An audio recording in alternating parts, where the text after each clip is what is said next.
أعوذ بالله من الشيطان الرجيم.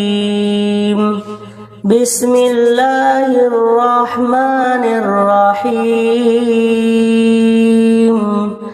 الرحمن علم القرآن خلق الإنسان علمه البيان. الشمس والقمر بحسبان والنجم والشجر يسجدان والسماء رفعها ووضع الميزان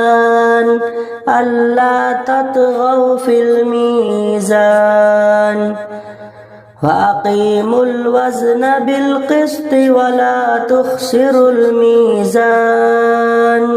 والأرض وضعها للأنام فيها فاكهة والنخل ذات الأكمام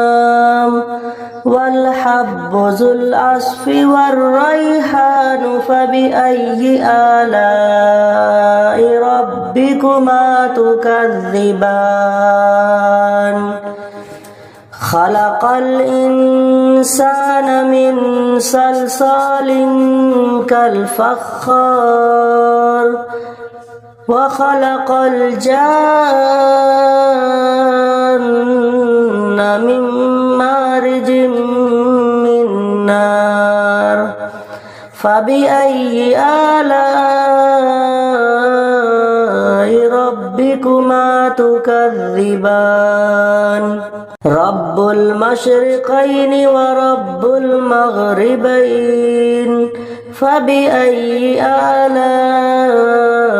ربكما تكذبان مرج البحرين يلتقيان بينهما برزخ لا يبغيان فبأي آلاء ربكما تكذبان يخرج منهما اللؤلؤ والمرجان فبأي آلاء ربكما تكذبان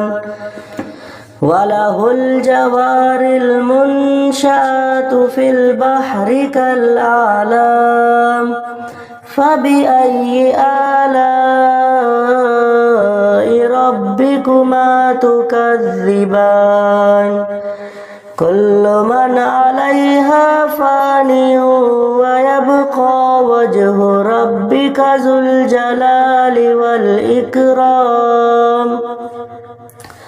فبأي آلاء ربكما تكذبان يسأله ما في السماوات والأرض كل يوم هو في شأن فبأي آلاء ربكما تكذبان سنفرغ لكم أيها الثقلان فبأي آلاء ربكما تكذبان يا معشر الجن والإنس إن استطعتم أن تنفذوا من أقطار السماوات والأرض فانفذوا لا تنفذون إلا بسلطان فبأي آلاء ربكما تكذبان يرسل عليكما شواظ من نار ونحاس فلا تنتصران فبأي آلاء ربكما تكذبان فإذا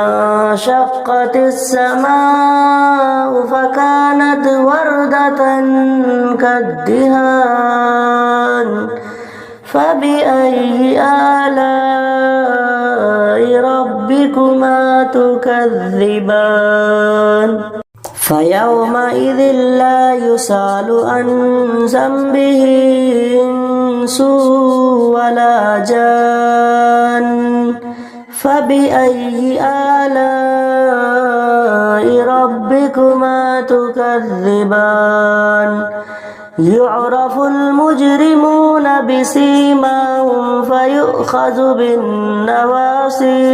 والأقدام فبأي آلاء ربكما تكذبان هذه جهنم التي يكذب بها المجرمون يطوفون بينها وبين حميم آن فبأي آلاء ربكما تكذبان ولمن خاف مقام ربه جنتان فبأي آلاء ربكما تكذبان ذواتا أفنان فبأي آلاء ربكما تكذبان فيهما عينان تجريان فبأي آلاء ربكما تكذبان فيهما من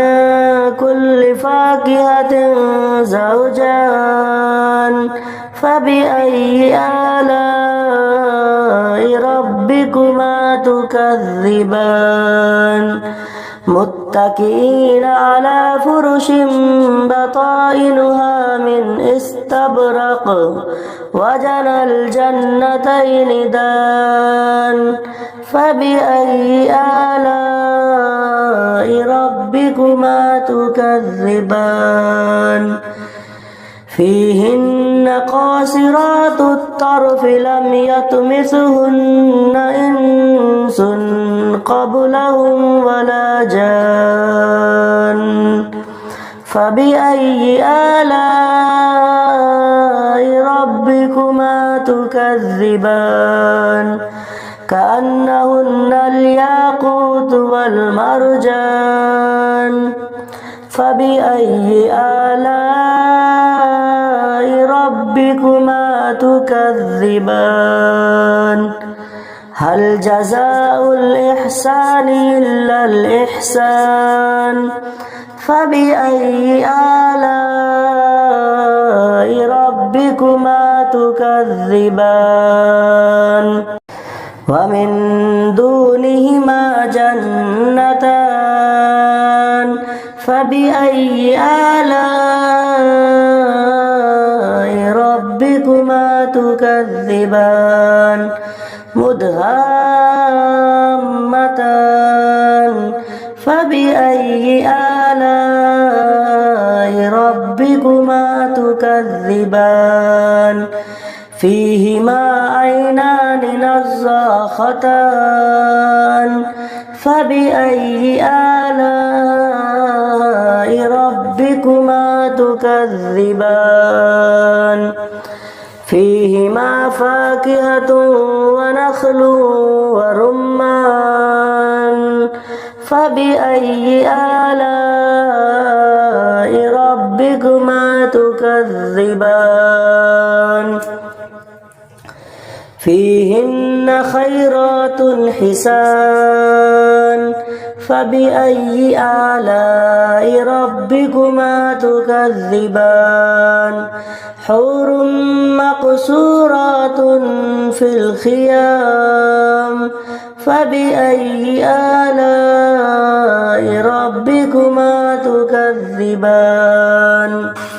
لم يطمثهن إنس قبلهم ولا جان فبأي آلاء ربكما ربكما تكذبان متكئين على رفرف خضر وعبقري حسان فبأي آلاء ربكما تكذبان تبارك اسم ربك ذي الجلال والإكرام